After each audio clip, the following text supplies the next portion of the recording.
तारीख 23 मार्च 1931 को लाहौर की सेंट्रल जेल में काफी गहमा गहमी थी। जेल के सभी कैदी अपनी अपनी कोठरियों के अंदर रोज की तरह ही व्यस्त थे, लेकिन तभी अचानक जेल वार्डन की तरफ से यह जानकारी मिलती है कि आज भगत सिंह, राजगुरु और सुखदेव को फांसी दी जानी है। ये बात सुनते ही सारे कैदियों का चेहरा उतर सा गया। इसके बाद तीनों क्रांतिकारियों को फांसी की तैयारी के लिए उनकी कोठरियों से बाहर निकाला गया। इसके बाद इन तीनों को फांसी के लिए ले जाया गया। भगत सिंह इन तीनों के बीच में खड़े थे। भगत सिंह ने पहले अपनी मां को एक वचन दिया था, उसे अभी पूरा करना चाहते थे। भगत सिंह ने फांसी के तख्ते से जोर जोर से इंकलाब जिंदाबाद का नारा लगाया। जब भगत सिंह के नारों की आवाज जेल की कोठरियों तक गूंजती है तो जेल के बाकी कैदी भी भगत सिंह के साथ नारा लगाना शुरू कर देते हैं। इसके बाद इन तीनों क्रांतिकारियों के गले के अंदर फांसी का फंदा डाल दिया गया और जल्लाद ने एक एक करके तीनों क्रांतिकारियों की रस्सी खींच ली। ऐसे करके तीनों युवा क्रांतिकारियों ने अपने देश के लिए हंसते हंसते फांसी के फंदे को गले लगा लिया था। उस वक्त भारत की राजनीति में गांधी जी का काफी अहम रोल था। तो अब यह सवाल ये उठता है कि आखिर भगत सिंह को गांधी जी ने क्यों नहीं बचाया। दोस्तों, गांधी जी और भगत सिंह दोनों का मकसद भारत को अंग्रेजों की बेड़ियों से आजाद कराना था, लेकिन दोनों के रास्ते अलग अलग थे। भगत सिंह का मानना था कि गूंगी बहरी अंग्रेजी सरकार को हिंसक तरीके से ही जगाया जा सकता है और भगत सिंह ने आजादी के लिए हिंसक रास्ते को अपनाना सही समझा। भगत सिंह अंग्रेजों से बहुत ज्यादा घृणा करते थे। साथ ही 13 अप्रैल 1919 को हुई जलियांवाला बाग हत्याकांड की घटना ने भगत सिंह को अंदर से हिलाकर रख दिया था। 1921 में जब चोरा चोरी हत्याकांड के बाद गांधी जी ने किसानों का साथ नहीं दिया तो भगत सिंह ने गांधी जी से अलग विचारधारा पर चलने का मन बना लिया। लेकिन भगत सिंह की मेन कहानी की शुरुआत अब होती है जब साल 1928 में साइमन कमीशन भारत के दौरे पर आता है और लाहौर रेलवे स्टेशन पर लाला लाजपत राय के साथ कई लोग साइमन कमीशन का पुरजोर विरोध कर रहे थे, जिसमें भगत सिंह भी शामिल थे। विरोध को ज्यादा बढ़ता देख अंग्रेजी सरकार डर गई और अंग्रेजों ने ताबड़तोड़ लाठी चार्ज कर दिया। इस लाठी चार्ज में घायल होने के कारण लाला लाजपत राय की मौत हो जाती है। अंग्रेजों की इसी टुच्ची हरकत ने भगत सिंह को अंदर से हिलाकर रख दिया था। इस लाठी चार्ज में जिम्मेदार था पुलिस अधिकारी स्कॉट। अब भगत सिंह और उनके क्रांतिकारियों ने ठान लिया था कि इस पुलिस अधिकारी को मारकर ही चैन की सांस लेना है। लेकिन अंतिम समय में चूक होने के कारण स्कॉट की जगह 21 साल का पुलिस अफसर जेपी सैंडर्स मारा गया। इसके बाद चारों तरफ क्रांतिकारियों को पकड़ने की धरपकड़ अंग्रेजों ने तेज कर दी, लेकिन भगत सिंह यहाँ से भी अंग्रेजों को चकमा देकर भाग गए। इसके बाद भी अंग्रेजों के जुल्मकारी नीतियों से भगत सिंह परेशान थे। इसके लिए अंग्रेजी सरकार को जगाने के लिए भगत सिंह और बटुकेश्वर दत्त ने साथ मिलकर सेंट्रल असेंबली में बम फेंक दिया और वहां पर जोर से इंकलाब जिंदाबाद के नारे लगाकर अपने आप को सरेंडर कर दिया। उस वक्त भगत सिंह के पास अपनी रिवॉल्वर भी मौजूद थी। कुछ समय बाद ये सिद्ध हुआ कि भगत सिंह ने इसी रिवॉल्वर का इस्तेमाल पुलिस अधिकारी सैंडर्स को मारने में किया था। इसके बाद पुलिस अधिकारी सैंडर्स की हत्या के मामले में भगत सिंह को अभियुक्त बनाकर फांसी की सजा सुना दी गई। तारीख 5 मार्च 1931 वायसराय और गांधी जी के बीच एक समझौता होता है। गांधी जी और इरविन के इस समझौते में अहिंसक तरीके से पकड़े गए सभी कैदियों को छोड़ने पर सहमति बनी, लेकिन पुलिस अधिकारी की हत्या के मामले में पकड़े गए भगत सिंह को लेकर कोई भी सहमति नहीं बनी। इसके बाद यहाँ से विवाद शुरू होता है। लोगों ने सवाल उठाने शुरू किए कि इधर भगत सिंह जैसे क्रांतिकारी को फांसी दी जा रही है और गांधी जी ब्रिटिश सरकार से समझौता कर रहे हैं। इसके बाद कई जगह सार्वजनिक सभाओं में गांधी जी का विरोध होने लगा और फिर 23 मार्च 1931 को भगत सिंह और दोनों क्रांतिकारियों को फांसी दे दी गई।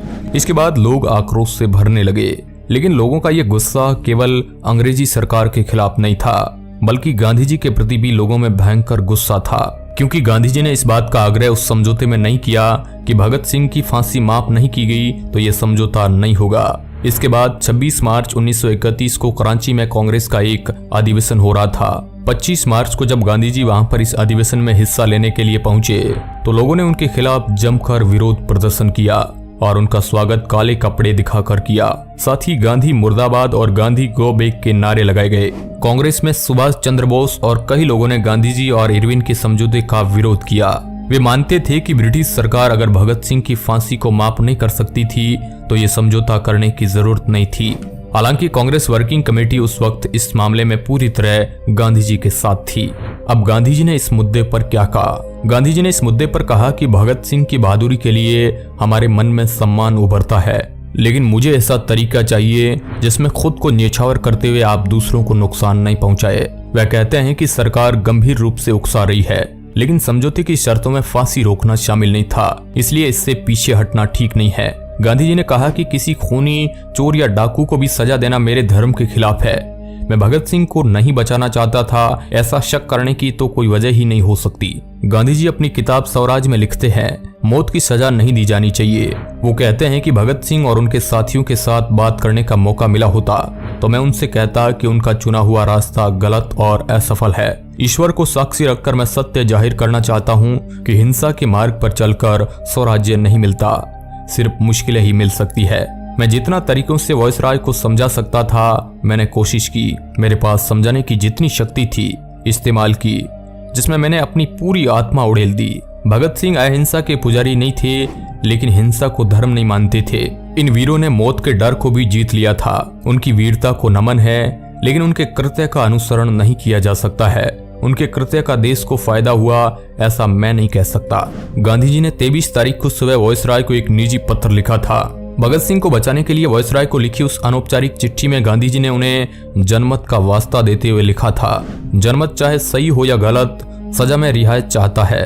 जब कोई सिद्धांत दांव पर न हो तो लोकमत का मान रखना हमारा कर्तव्य हो जाता है।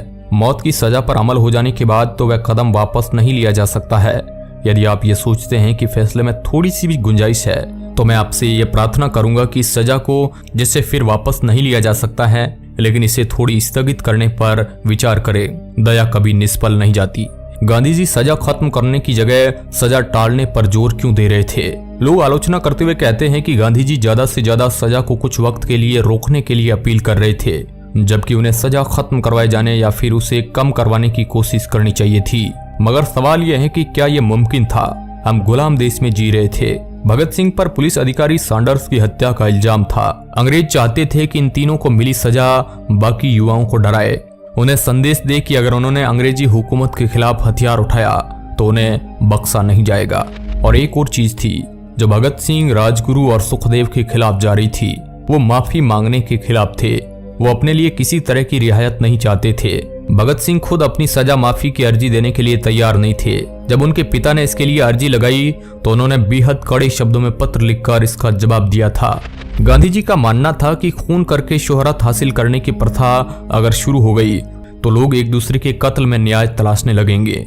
लेकिन भगत सिंह की फांसी की सजा माफ करने के लिए गांधी जी ने वायसराय पर पूरी तरह से दबाव बनाया हो, इस तरह के सबूत शोधकर्ताओं को नहीं मिले हैं। फांसी के दिन तड़के सुबह गांधी जी ने जो भावपूर्ण चिट्ठी वायसराय को लिखी गई थी वो दबाव बनाने वाली थी, लेकिन तब तक काफी देर हो चुकी थी। इस विषय पर मौजूद रिसर्च के आधार पर यह कहा जा सकता है कि फांसी के दिन से पहले गांधी और वायसराय के बीच जो चर्चा हुई उसमें भगत सिंह की फांसी के मुद्दे को गांधी जी ने गैर जरूरी माना। इसलिए गांधी जी द्वारा वायसराय को अपनी पूरी शक्ति लगाकर समझाने का दावा सही नहीं जान पड़ता है। भगत सिंह की बहादुरी को मानते हुए उन्होंने उनके मार्ग का स्पष्ट शब्दों में विरोध किया और गैर कानूनी बताया। गांधी जी उनकी सजा माफ नहीं करा सके, इसे लेकर गांधी जी से भगत सिंह की नाराजगी से जुड़े साक्ष्य नहीं मिले हैं। लेकिन भगत सिंह के स्वभाव को देखते हुए लगता नहीं है कि उन्हें यह बात कचोटती रही होगी कि उनकी सजा को माफ नहीं कराया गया। कुछ लोगों का इस बात में भी भ्रम बना रहता है कि भगत सिंह को असेंबली सभा में बम फेंकने के इल्जाम में फांसी हुई थी, लेकिन हकीकत में भगत सिंह को असेंबली सभा में बम फेंकने के लिए नहीं बल्कि पुलिस अधिकारी सैंडर्स की हत्या के मामले में फांसी की सजा सुनाई गई थी। हालांकि दोस्तों, भगत सिंह की फांसी को रोका तो नहीं जा सका, लेकिन भगत सिंह मात्र 23 साल की उम्र में ही इस देश के लिए फांसी के फंदे को हंसते हंसते गले लगा लिया था। देश के ऐसे वीर सपूतों को नमन है। जय हिंद, वंदे मातरम।